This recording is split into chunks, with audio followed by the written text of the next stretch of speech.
The Book of Deuteronomy, Chapter 1. Introduction to Moses' First Address. These are the words that Moses spoke to all the people of Israel while they were in the wilderness east of the Jordan River.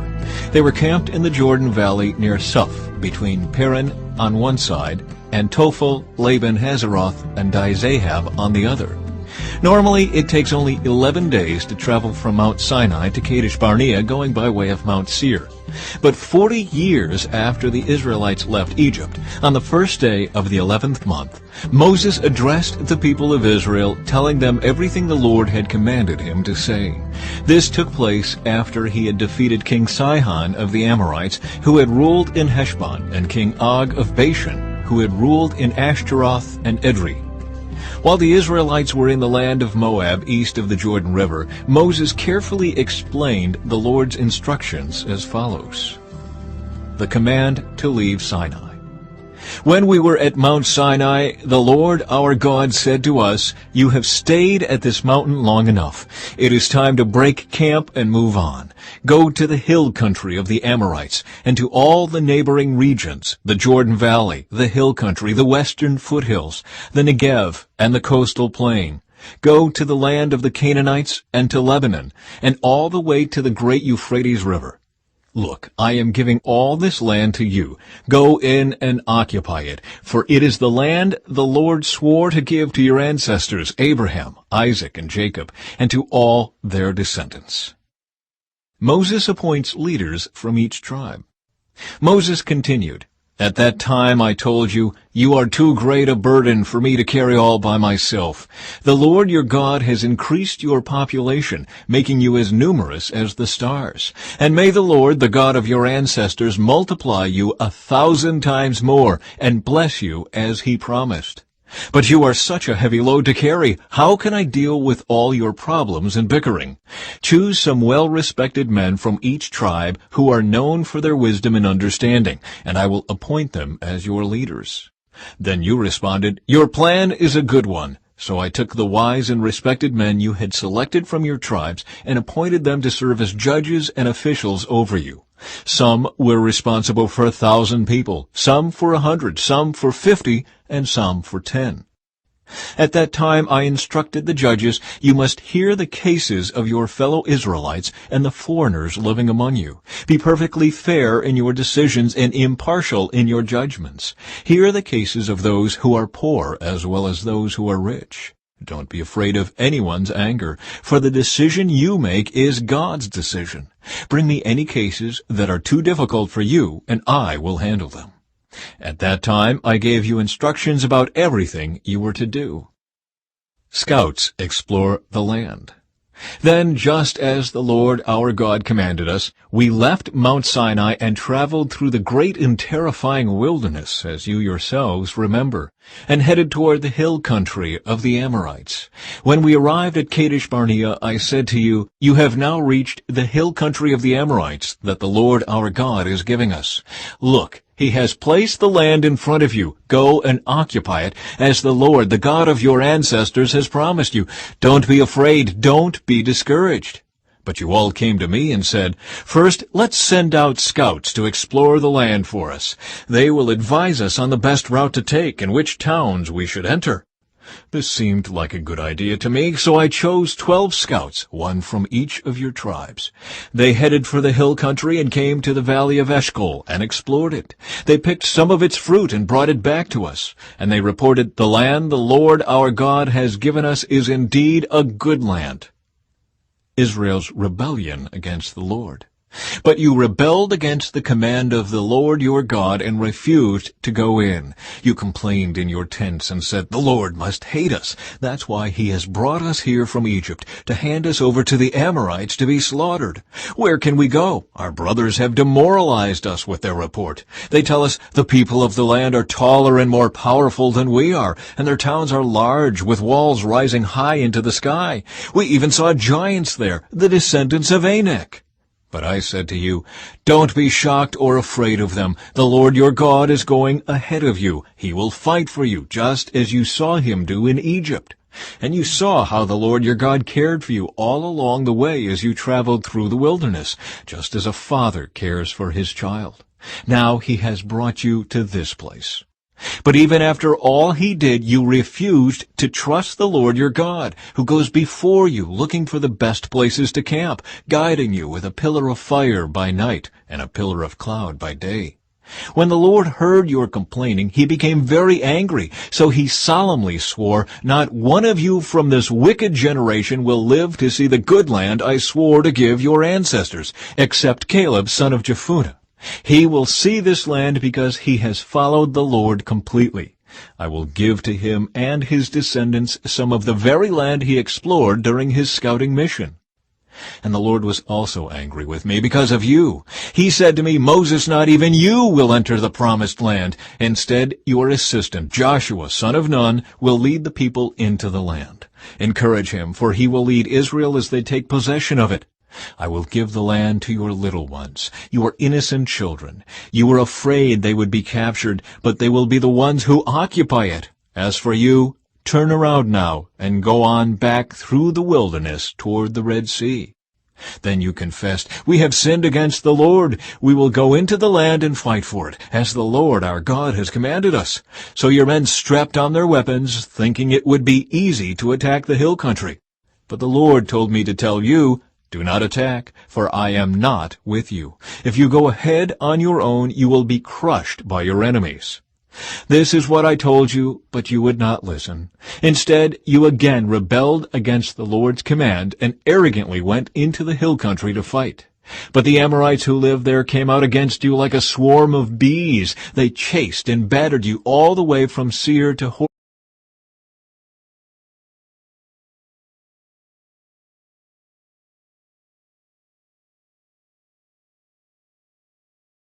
Hormah. Then you returned and wept before the Lord, but he refused to listen. So you stayed there at Kadesh for a long time.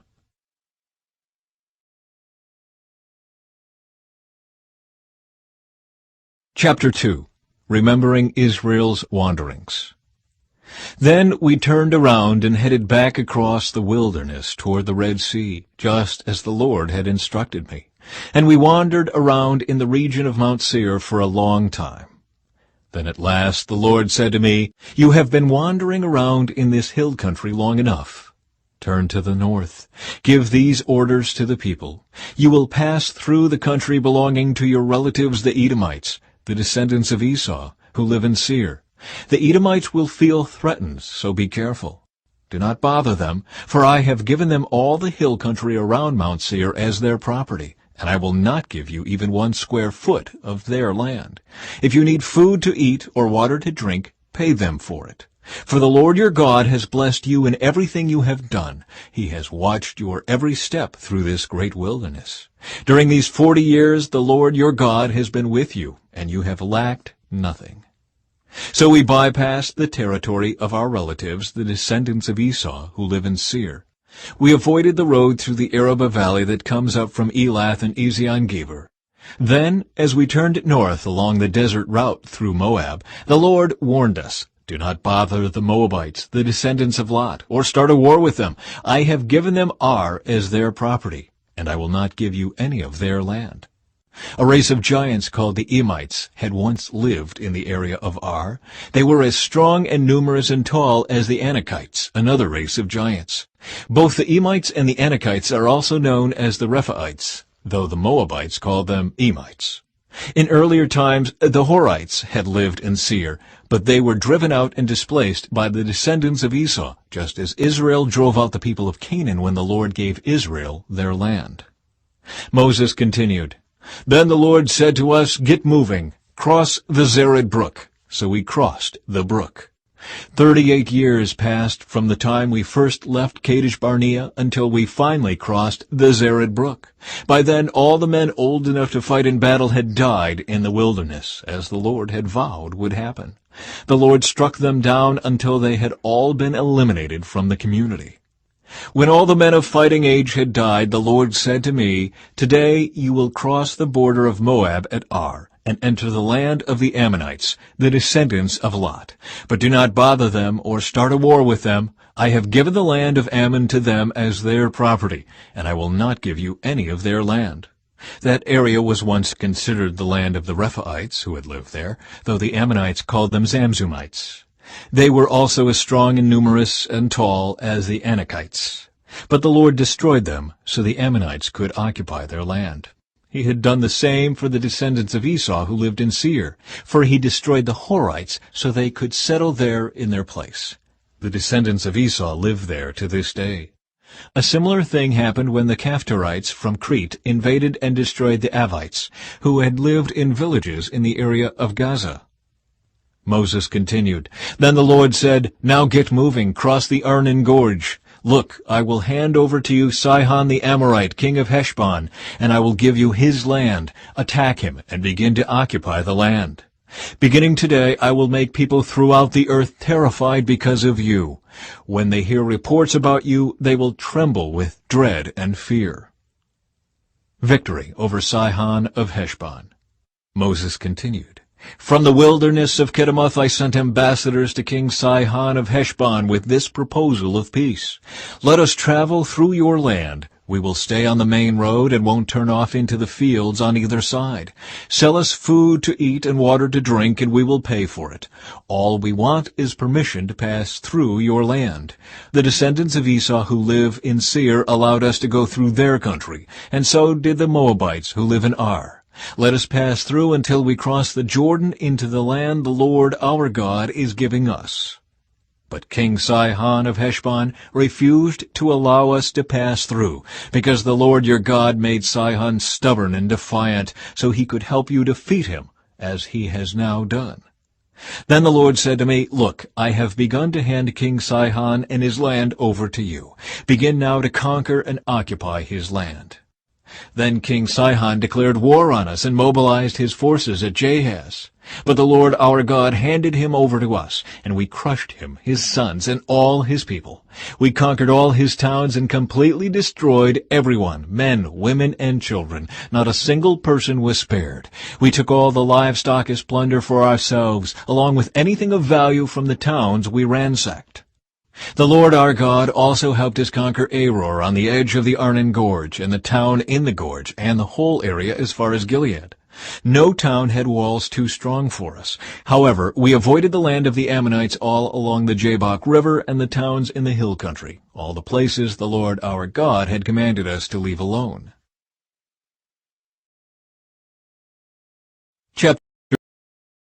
Chapter 3. Victory over Og of Bashan. Next we turned and headed for the land of Bashan, where King Og and his entire army attacked us at Edrei. But the Lord told me, "Do not be afraid of him, for I have given you victory over Og and his entire army, and I will give you all his land. Treat him just as you treated King Sihon of the Amorites, who ruled in Heshbon." So the Lord our God handed King Og and all his people over to us, and we killed them all. Not a single person survived. We conquered all 60 of his towns, the entire Argob region in his kingdom of Bashan. Not a single town escaped our conquest. These towns were all fortified with high walls and barred gates. We also took many unwalled villages at the same time. We completely destroyed the kingdom of Bashan, just as we had destroyed King Sihon of Heshbon. We destroyed all the people in every town we conquered, men, women, and children alike. But we kept all the livestock for ourselves, and took plunder from all the towns. So we took the land of the 2 Amorite kings east of the Jordan River, all the way from the Arnon Gorge to Mount Hermon. Mount Hermon is called Sirion by the Sidonians, and the Amorites call it Senir. We had now conquered all the cities on the plateau, and all Gilead and Bashan, as far as the towns of Salecah and Edrei, which were part of Og's kingdom in Bashan. King Og of Bashan was the last survivor of the giant Rephaites. His bed was made of iron and was more than 13 feet long and 6 feet wide. It can still be seen in the Ammonite city of Rabbah. Land division east of the Jordan. When we took possession of this land, I gave to the tribes of Reuben and Gad the territory beyond Aror along the Arnon Gorge, plus half of the hill country of Gilead with its towns. Then I gave the rest of Gilead and all of Bashan, Og's former kingdom, to the half-tribe of Manasseh. This entire Argob region of Bashan used to be known as the land of the Rephaites. Jair, a leader from the tribe of Manasseh, conquered the whole Argob region in Bashan, all the way to the border of the Geshurites and Maacathites. Jair renamed this region after himself, calling it the towns of Jair, as it is still known today. I gave Gilead to the clan of Machir, but I also gave part of Gilead to the tribes of Reuben and Gad. The area I gave them extended from the middle of the Arnon Gorge in the south to the Jabbok River on the Ammonite frontier. They also received the Jordan Valley, all the way from the Sea of Galilee down to the Dead Sea, with the Jordan River serving as the western boundary. To the east were the slopes of Pisgah. At that time I gave this command to the tribes that would live east of the Jordan. Although the Lord your God has given you this land as your property, all your fighting men must cross the Jordan ahead of your Israelite relatives, armed and ready to assist them. Your wives, children, and numerous livestock, however, may stay behind in the towns I have given you. When the Lord has given security to the rest of the Israelites, as he has to you, and when they occupy the land the Lord your God is giving them across the Jordan River, then you may all return here to the land I have given you. Moses forbidden to enter the land. At that time I gave Joshua this charge. You have seen for yourself everything the Lord your God has done to these two kings. He will do the same to all the kingdoms on the west side of the Jordan. Do not be afraid of the nations there, for the Lord your God will fight for you. At that time I pleaded with the Lord and said, O sovereign Lord, you have only begun to show your greatness and the strength of your hand to me, your servant. Is there any God in heaven or on earth who can perform such great and mighty deeds as you do? Please let me cross the Jordan to see the wonderful land on the other side, the beautiful hill country and the Lebanon mountains. But the Lord was angry with me because of you, and he would not listen to me. That's enough, he declared. Speak of it no more. But go up to Pisgah Peak and look over the land in every direction. Take a good look, but you may not cross the Jordan River. Instead, commission Joshua and encourage and strengthen him, for he will lead the people across the Jordan. He will give them all the land you now see before you as their possession. So he stayed in the valley near Beth Peor.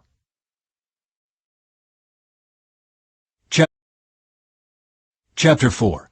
Moses urges Israel to obey. And now, Israel, listen carefully to these decrees and regulations that I am about to teach you.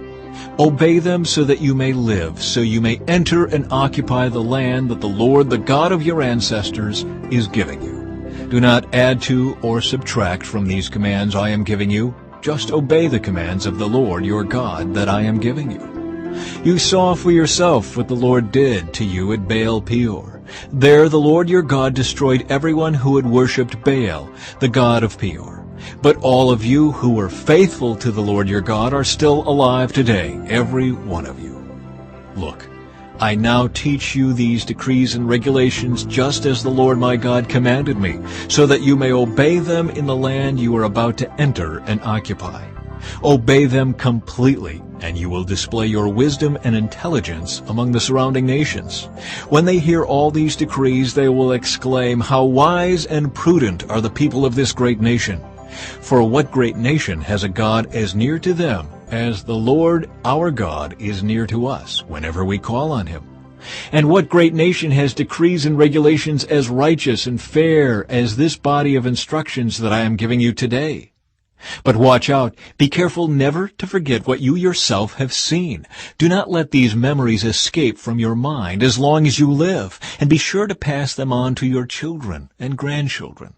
Never forget the day when you stood before the Lord your God at Mount Sinai, where he told me, Summon the people before me, and I will personally instruct them. Then they will learn to fear me as long as they live, and they will teach their children to fear me also. You came near and stood at the foot of the mountain, while flames from the mountain shot into the sky.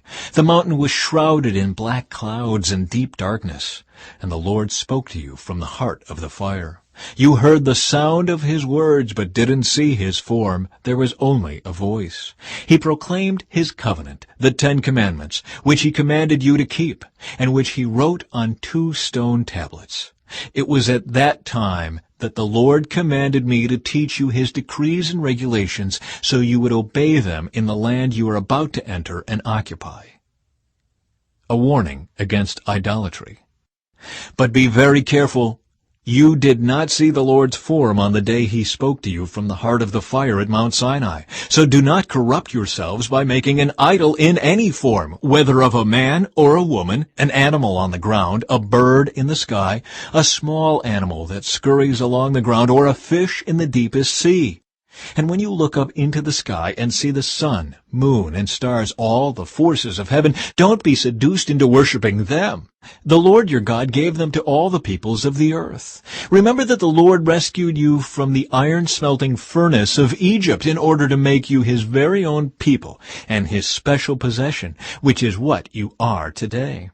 But the Lord was angry with me because of you. He vowed that I would not cross the Jordan River into the good land the Lord your God is giving you as your special possession. You will cross the Jordan to occupy the land, but I will not. Instead, I will die here on the east side of the river. So be careful not to break the covenant the Lord your God has made with you. Do not make idols of any shape or form, for the Lord your God has forbidden this. The Lord your God is a devouring fire. He is a jealous God. In the future, when you have children and grandchildren, and have lived in the land a long time, do not corrupt yourselves by making idols of any kind. This is evil in the sight of the Lord your God, and will arouse his anger. Today I call on heaven and earth as witnesses against you. If you break my covenant, you will quickly disappear from the land you are crossing the Jordan to occupy. You will live there only a short time, then you will be utterly destroyed. For the Lord will scatter you among the nations where only a few of you will survive. There, in a foreign land, you will worship idols made from wood and stone, gods that neither see, nor hear, nor eat, nor smell. But from there you will search again for the Lord your God. And if you search for him with all your heart and soul, you will find him. In the distant future, when you are suffering all these things, you will finally return to the Lord your God and listen to what he tells you. For the Lord your God is a merciful God. He will not abandon you or destroy you or forget the solemn covenant he made with your ancestors. There is only one God. Now search all of history, from the time God created people on the earth until now, and search from one end of the heavens to the other. Has anything as great as this ever been seen or heard before? Has any nation ever heard the voice of God speaking from fire, as you did, and survived? Has any other God dared to take a nation for himself out of another nation by means of trials, miraculous signs, wonders, war, a strong hand, a powerful arm, and terrifying acts? Yet that is what the Lord your God did for you in Egypt right before your eyes. He showed you these things so you would know that the Lord is God and there is no other. He let you hear his voice from heaven so he could instruct you. He let you see his great fire here on earth so he could speak to you from it. Because he loved your ancestors, he chose to bless their descendants, and he personally brought you out of Egypt with a great display of power. He drove out nations far greater than you, so he could bring you in and give you their land as your special possession, as it is today. So remember this, and keep it firmly in mind. The Lord is God both in heaven and on earth, and there is no other. If you obey all the decrees and commands I am giving you today, all will be well with you and your children. I am giving you these instructions so you will enjoy a long life in the land the Lord your God is giving you for all time. Eastern cities of refuge. Then Moses set apart 3 cities of refuge east of the Jordan River. Anyone who killed another person unintentionally without previous hostility could flee there to live in safety. These were the cities: Bezer on the wilderness plateau for the tribe of Reuben, Ramoth in Gilead for the tribe of Gad, Golan in Bashan for the tribe of Manasseh. Introduction to Moses' second address. This is the body of instruction that Moses presented to the Israelites. These are the laws, decrees, and regulations that Moses gave to the people of Israel when they left Egypt, and as they camped in the valley near Beth Peor, east of the Jordan River. This land was formerly occupied by the Amorites under King Sihon, who ruled from Heshbon. But Moses and the Israelites destroyed him and his people when they came up from Egypt. Israel took possession of his land and that of King Og of Bashan, the two Amorite kings east of the Jordan. So Israel conquered the entire area from Aror at the edge of the Arnon Gorge all the way to Mount Sirion, also called Mount Hermon. And they conquered the eastern bank of the Jordan River as far south as the Dead Sea below the slopes of Pisgah.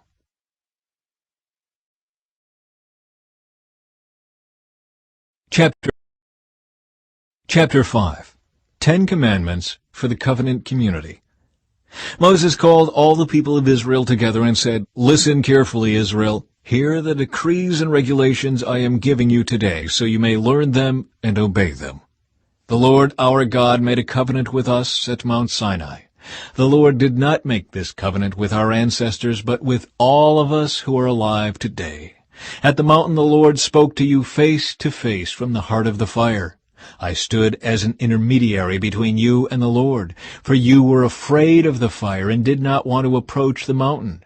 He spoke to me, and I passed his words on to you. This is what he said. I am the Lord your God, who rescued you from the land of Egypt, the place of your slavery. You must not have any other god but me. You must not make for yourself an idol of any kind, or an image of anything in the heavens, or on the earth, or in the sea. You must not bow down to them or worship them, for I, the Lord your God, am a jealous God who will not tolerate your affection for any other gods. I lay the sins of the parents upon their children. The entire family is affected, even children in the third and fourth generations of those who reject me. But I lavish unfailing love for 1,000 generations on those who love me and obey my commands. You must not misuse the name of the Lord your God. The Lord will not let you go unpunished if you misuse his name. Observe the Sabbath day by keeping it holy, as the Lord your God has commanded you. You have 6 days each week for your ordinary work, but the 7th day is a Sabbath day of rest, dedicated to the Lord your God. On that day no one in your household may do any work. This includes you, your sons and daughters, your male and female servants, your oxen and donkeys, and other livestock, and any foreigners living among you. All your male and female servants must rest as you do. Remember that you were once slaves in Egypt, but the Lord your God brought you out with his strong hand and powerful arm. That is why the Lord your God has commanded you to rest on the Sabbath day. Honor your father and mother, as the Lord your God commanded you. Then you will live a long, full life in the land the Lord your God is giving you. You must not murder. You must not commit adultery. You must not steal. You must not testify falsely against your neighbor. You must not covet your neighbor's wife. You must not covet your neighbor's house or land, male or female servant, ox or donkey, or anything else that belongs to your neighbor. The Lord spoke these words to all of you assembled there at the foot of the mountain. He spoke with a loud voice from the heart of the fire, surrounded by clouds and deep darkness. This was all he said at that time, and he wrote his words on 2 stone tablets and gave them to me. But when you heard the voice from the heart of the darkness, while the mountain was blazing with fire, all your tribal leaders and elders came to me. They said, "Look, the Lord our God has shown us his glory and greatness, and we have heard his voice from the heart of the fire. Today we have seen that God can speak to us humans, and yet we live. But now, why should we risk death again? If the Lord our God speaks to us again, we will certainly die and be consumed by this awesome fire. Can any living thing hear the voice of the living God from the heart of the fire as we did and yet survive? Go yourself and listen to what the Lord our God says. Then come and tell us everything he tells you, and we will listen and obey." The Lord heard the request you made to me, and he said, "I have heard what the people said to you, and they are right. Oh, that they would always have hearts like this, that they might fear me and obey all my commands. If they did, they and their descendants would prosper forever. Go and tell them, return to your tents. But you stand here with me, so I can give you all my commands, decrees, and regulations. You must teach them to the people so they can obey them in the land I am giving them as their possession. So Moses told the people, you must be careful to obey all the commands of the Lord your God, following his instructions in every detail. Stay on the path that the Lord your God has commanded you to follow. Then you will live long and prosperous lives in the land you are about to enter and occupy.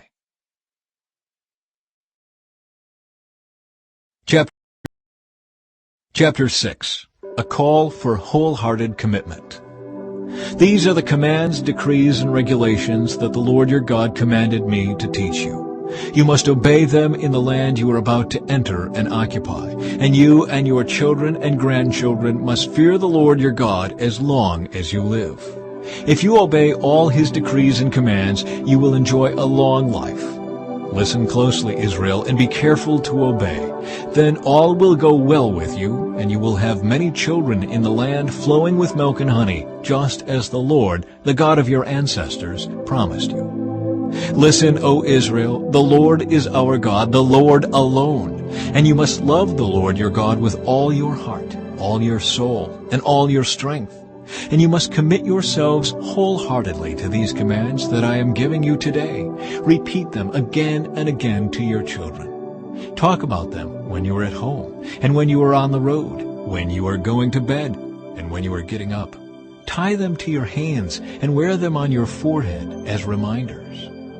Write them on the doorposts of your house and on your gates. The Lord your God will soon bring you into the land he swore to give you when he made a vow to your ancestors Abraham, Isaac, and Jacob. It is a land with large, prosperous cities that you did not build. The houses will be richly stocked with goods you did not produce. You will draw water from cisterns you did not dig, and you will eat from vineyards and olive trees you did not plant. When you have eaten your fill in this land, be careful not to forget the Lord who rescued you from slavery in the land of Egypt. You must fear the Lord your God and serve him. When you take an oath, you must use only his name. You must not worship any of the gods of neighboring nations, for the Lord your God who lives among you is a jealous God. His anger will flare up against you, and he will wipe you from the face of the earth. You must not test the Lord your God, as you did when you complained at Massah. You must diligently obey the commands of the Lord your God, all the laws and decrees he has given you. Do what is right and good in the Lord's sight, so all will go well with you. Then you will enter and occupy the good land that the Lord swore to give your ancestors. You will drive out all the enemies living in the land, just as the Lord said you would. In the future, your children will ask you, what is the meaning of these laws, decrees, and regulations that the Lord our God has commanded us to obey?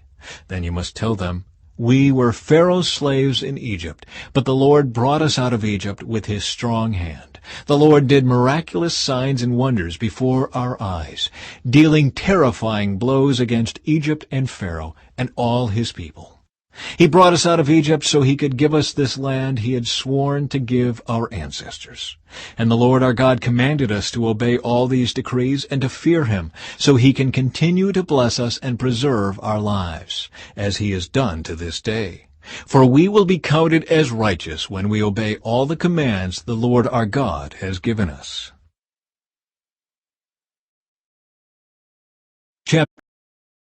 Chapter 7. The privilege of holiness. When the Lord your God brings you into the land you are about to enter and occupy, he will clear away many nations ahead of you, the Hittites, Girgashites, Amorites, Canaanites, Perizzites, Hivites, and Jebusites. These 7 nations are greater and more numerous than you. When the Lord your God hands these nations over to you and you conquer them, you must completely destroy them. Make no treaties with them and show them no mercy. You must not intermarry with them. Do not let your daughters and sons marry their sons and daughters, for they will lead your children away from me to worship other gods. Then the anger of the Lord will burn against you, and he will quickly destroy you. This is what you must do. You must break down their pagan altars and shatter their sacred pillars. Cut down their Asherah poles and burn their idols. For you are a holy people who belong to the Lord your God. Of all the people on earth, the Lord your God has chosen you to be his own special treasure. The Lord did not set his heart on you and choose you because you were more numerous than other nations, for you were the smallest of all nations. Rather, it was simply that the Lord loves you, and he was keeping the oath he had sworn to your ancestors. That is why the Lord rescued you with such a strong hand from your slavery and from the oppressive hand of Pharaoh, king of Egypt.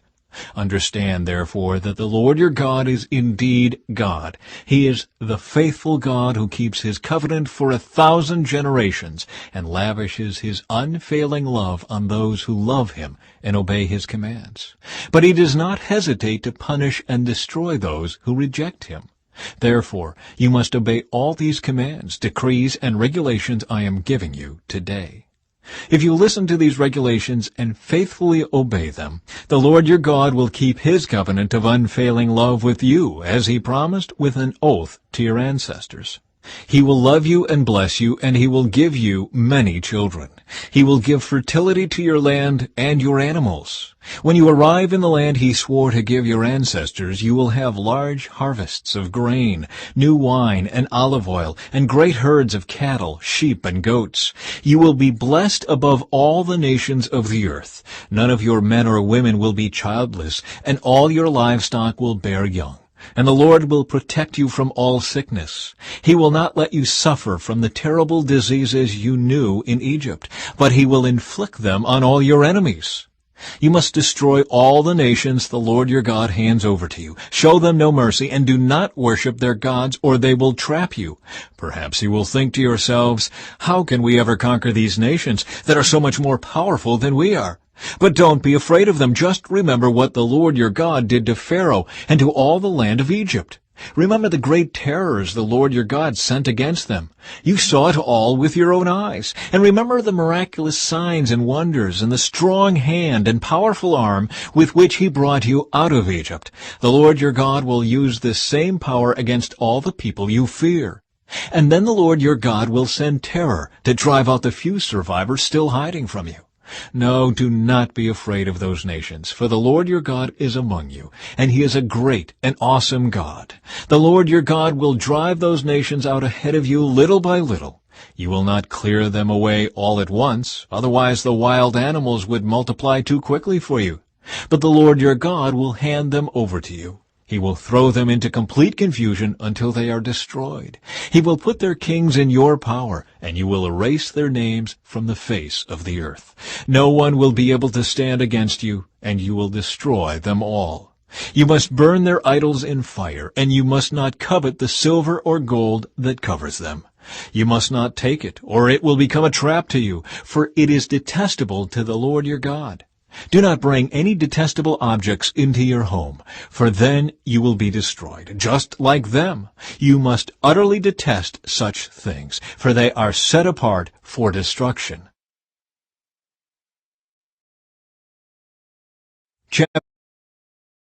Chapter 8. A call to remember and obey. Be careful to obey all the commands I am giving you today. Then you will live and multiply, and you will enter and occupy the land the Lord swore to give your ancestors. Remember how the Lord your God led you through the wilderness for these 40 years, humbling you and testing you to prove your character and to find out whether or not you would obey his commands. Yes, he humbled you by letting you go hungry and then feeding you with manna, a food previously unknown to you and your ancestors. He did it to teach you that people do not live by bread alone. Rather, we live by every word that comes from the mouth of the Lord. For all these 40 years, your clothes didn't wear out, and your feet didn't blister or swell. Think about it. Just as a parent disciplines a child, the Lord your God disciplines you for your own good.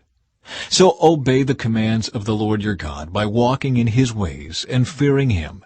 For the Lord your God is bringing you into a good land of flowing streams and pools of water, with fountains and springs that gush out in the valleys and hills. It is a land of wheat and barley, of grapevines, fig trees, and pomegranates, of olive oil and honey. It is a land where food is plentiful and nothing is lacking. It is a land where iron is as common as stone, and copper is abundant in the hills. When you have eaten your fill, be sure to praise the Lord your God for the good land he has given you. But that is the time to be careful. Beware that in your plenty you do not forget the Lord your God and disobey his commands, regulations, and decrees that I am giving you today. For when you have become full and prosperous and have built fine homes to live in, and when your flocks and herds have become very large, and your silver and gold have multiplied along with everything else, be careful. Do not become proud at that time and forget the Lord your God, who rescued you from slavery in the land of Egypt. Do not forget that he led you through the great and terrifying wilderness with its poisonous snakes and scorpions, where it was so hot and dry. He gave you water from the rock. He fed you with manna in the wilderness, a food unknown to your ancestors. He did this to humble you and test you for your own good. He did all this so you would never say to yourself, I have achieved this wealth with my own strength and energy. Remember the Lord your God. He is the one who gives you power to be successful in order to fulfill the covenant he confirmed to your ancestors with an oath. But I assure you of this, if you ever forget the Lord your God and follow other gods, worshiping and bowing down to them, you will certainly be destroyed. Just as the Lord has destroyed other nations in your path, you also will be destroyed if you refuse to obey the Lord your God.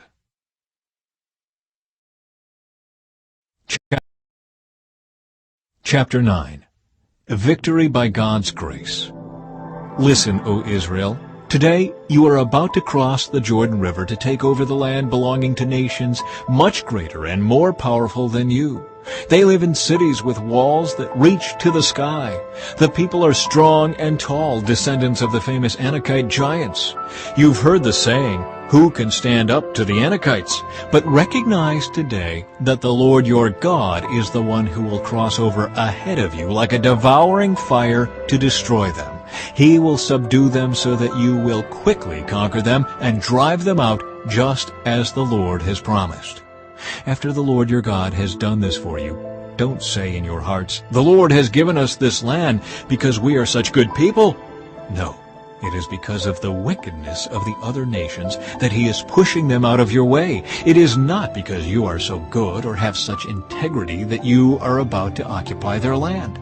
The Lord your God will drive these nations out ahead of you only because of their wickedness, and to fulfill the oath he swore to your ancestors Abraham, Isaac, and Jacob. You must recognize that the Lord your God is not giving you this good land because you are good, for you are not. You are a stubborn people. Remembering the gold calf. Remember and never forget how angry you made the Lord your God out in the wilderness. From the day you left Egypt until now, you have been constantly rebelling against him. Even at Mount Sinai, you made the Lord so angry he was ready to destroy you. This happened when I was on the mountain receiving the tablets of stone inscribed with the words of the covenant that the Lord had made with you. I was there for 40 days and 40 nights, and all that time I ate no food and drank no water. The Lord gave me the 2 tablets on which God had written with his own finger all the words he had spoken to you from the heart of the fire when you were assembled at the mountain. At the end of the 40 days and nights, the Lord handed me the 2 stone tablets inscribed with the words of the covenant. Then the Lord said to me, Get up, go down immediately, for the people you brought out of Egypt have corrupted themselves. How quickly they have turned away from the way I commanded them to live. They have melted gold and made an idol for themselves. The Lord also said to me, I have seen how stubborn and rebellious these people are. Leave me alone so I may destroy them and erase their name from under heaven. Then I will make a mighty nation of your descendants, a nation larger and more powerful than they are. So while the mountain was blazing with fire, I turned and came down, holding in my hands the 2 stone tablets inscribed with the terms of the covenant. There below me I could see that you had sinned against the Lord your God. You had melted gold and made a calf idol for yourselves. How quickly you had turned away from the path the Lord had commanded you to follow. So I took the stone tablets and threw them to the ground, smashing them before your eyes. Then, as before, I threw myself down before the Lord for 40 days and nights. I ate no bread and drank no water because of the great sin you had committed by doing what the Lord hated, provoking him to anger. I feared that the furious anger of the Lord, which turned him against you, would drive him to destroy you. But again, he listened to me. The Lord was so angry with Aaron that he wanted to destroy him too. But I prayed for Aaron, and the Lord spared him.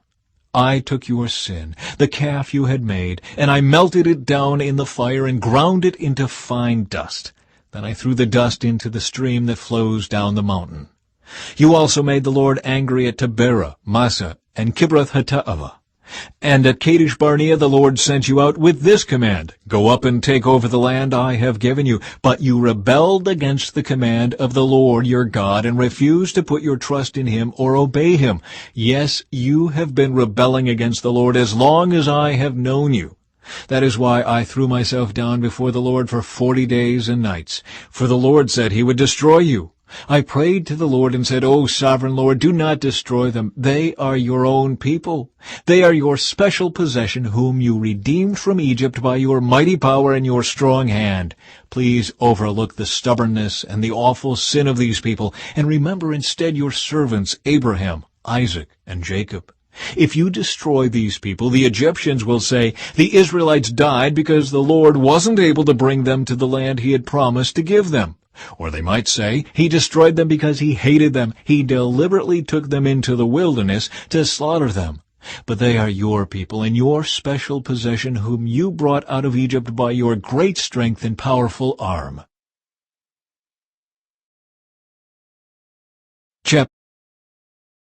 Chapter 10. A new copy of the covenant. At that time the Lord said to me, Chisel out 2 stone tablets like the first ones. Also make a wooden ark, a sacred chest to store them in. Come up to me on the mountain, and I will write on the tablets the same words that were on the ones you smashed. Then place the tablets in the ark. So I made an ark of acacia wood and cut 2 stone tablets like the first 2. Then I went up the mountain with the tablets in my hand. Once again, the Lord wrote the 10 commandments on the tablets and gave them to me. They were the same words the Lord had spoken to you from the heart of the fire on the day you were assembled at the foot of the mountain. Then I turned and came down the mountain and placed the tablets in the ark of the covenant, which I had made just as the Lord commanded me, and the tablets are still there in the ark. The people of Israel set out from the wells of the people of Jaachan and traveled to Mosera, where Aaron died and was buried. His son Eleazar ministered as high priest in his place. Then they journeyed to Gudgodah and from there to Jotbatha, a land with many brooks and streams.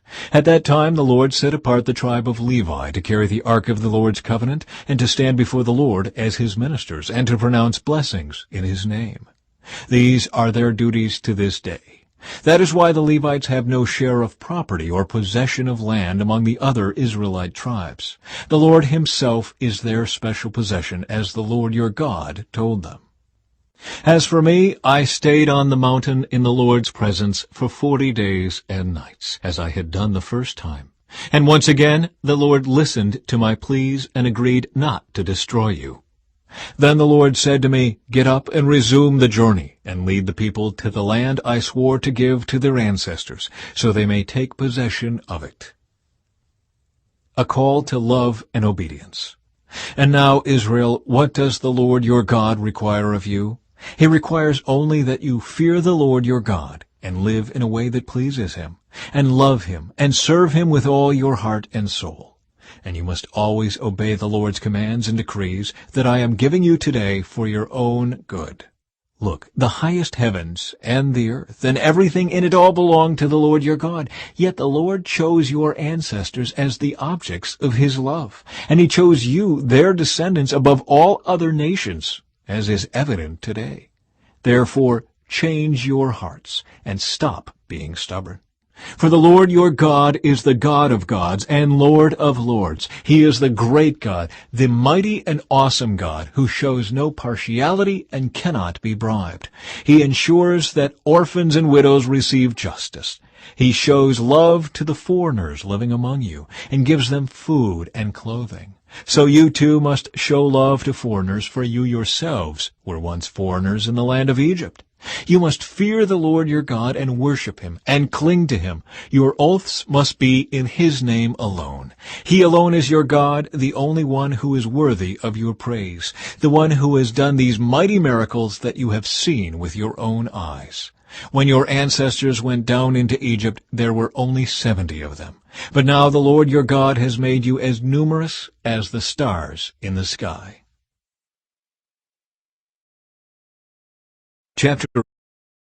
Chapter 11. You must love the Lord your God and obey all his requirements, decrees, regulations, and commands.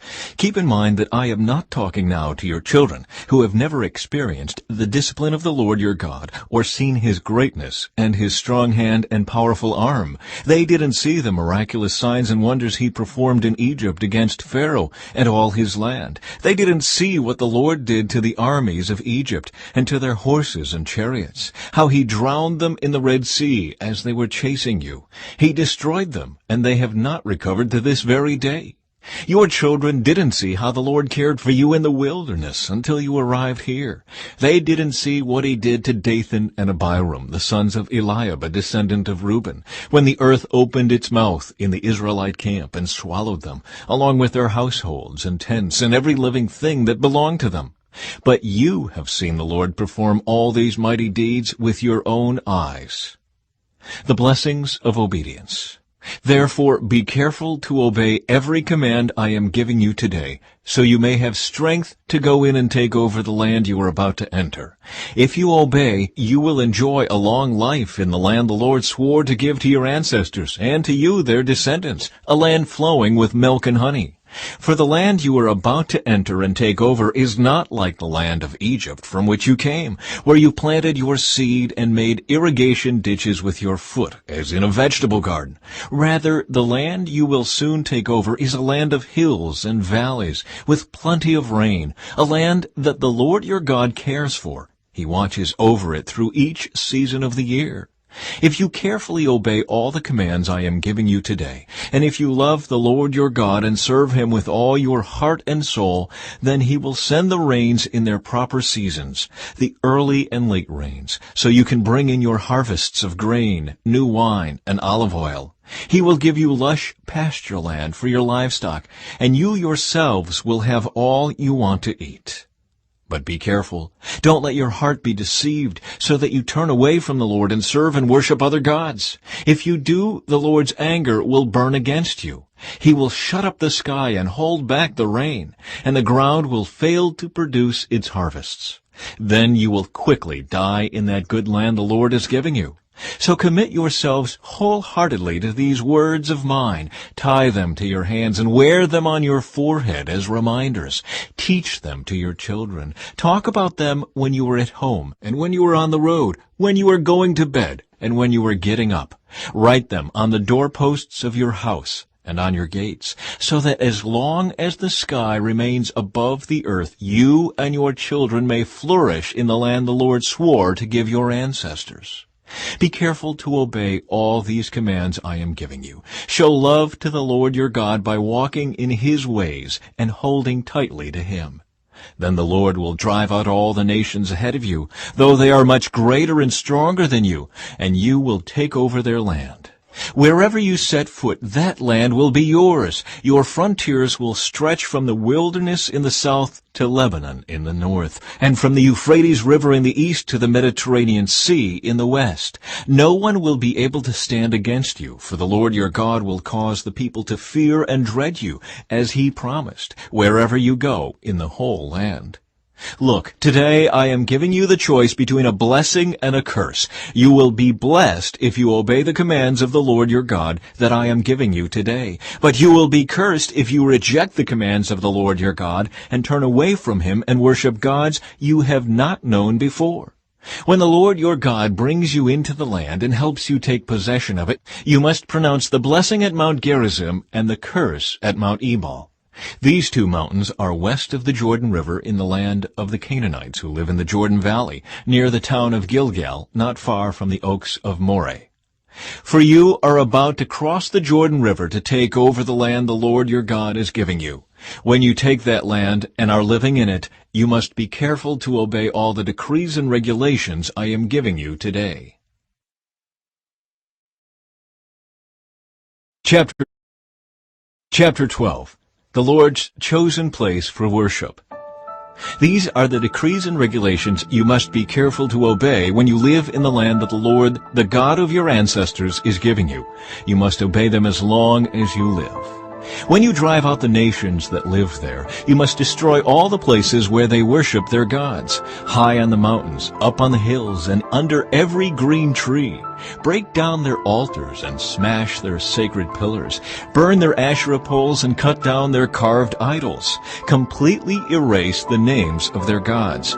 Do not worship the Lord your God in the way these pagan peoples worship their gods. Rather, you must seek the Lord your God at the place of worship He Himself will choose from among all the tribes, the place where His name will be honored. There you will bring your burnt offerings, your sacrifices, your tithes, your sacred offerings, your offerings to fulfill a vow, your voluntary offerings, and your offerings of the firstborn animals of your herds and flocks. There you and your families will feast in the presence of the Lord your God, and you will rejoice in all you have accomplished because the Lord your God has blessed you. Your pattern of worship will change. Today all of you are doing as you please, because you have not yet arrived at the place of rest, the land the Lord your God is giving you as your special possession. But you will soon cross the Jordan River and live in the land the Lord your God is giving you. When He gives you rest from all your enemies and you're living safely in the land, you must bring everything I command you, your burnt offerings, your sacrifices, your tithes, your sacred offerings, and your offerings to fulfill a vow, to the designated place of worship, the place the Lord your God chooses for His name to be honored. You must celebrate there in the presence of the Lord your God with your sons and daughters and all your servants. And remember to include the Levites who live in your towns, for they will receive no allotment of land among you. Be careful not to sacrifice your burnt offerings just anywhere you like. You may do so only at the place the Lord will choose within one of your tribal territories. There you must offer your burnt offerings and do everything I command you. But you may butcher your animals and eat their meat in any town whenever you want. You may freely eat the animals with which the Lord your God blesses you. All of you, whether ceremonially clean or unclean, may eat that meat, just as you now eat gazelle and deer. But you must not eat the blood. You must pour it out on the ground like water. But you may not eat your offerings in your hometown. Neither the tithe of your grain and new wine and olive oil, nor the firstborn of your flocks and herds, nor any offering to fulfill a vow, nor your voluntary offerings, nor your sacred offerings. You must eat these in the presence of the Lord your God at the place He will choose. Eat them there with your children, your servants, and the Levites who live in your towns, celebrating in the presence of the Lord your God in all you do. And be very careful never to neglect the Levites as long as you live in your land. When the Lord your God expands your territory as He has promised, and you have the urge to eat meat, you may freely eat meat whenever you want. It might happen that the designated place of worship, the place the Lord your God chooses for His name to be honored, is a long way from your home. If so, you may butcher any of the cattle, sheep, or goats the Lord has given you, and you may freely eat the meat in your hometown, as I have commanded you. Anyone, whether ceremonially clean or unclean, may eat that meat, just as you do now with gazelle and deer. But never eat the blood, for the blood is the life, and you must not eat the lifeblood with the meat. Instead, pour out the blood on the ground like water.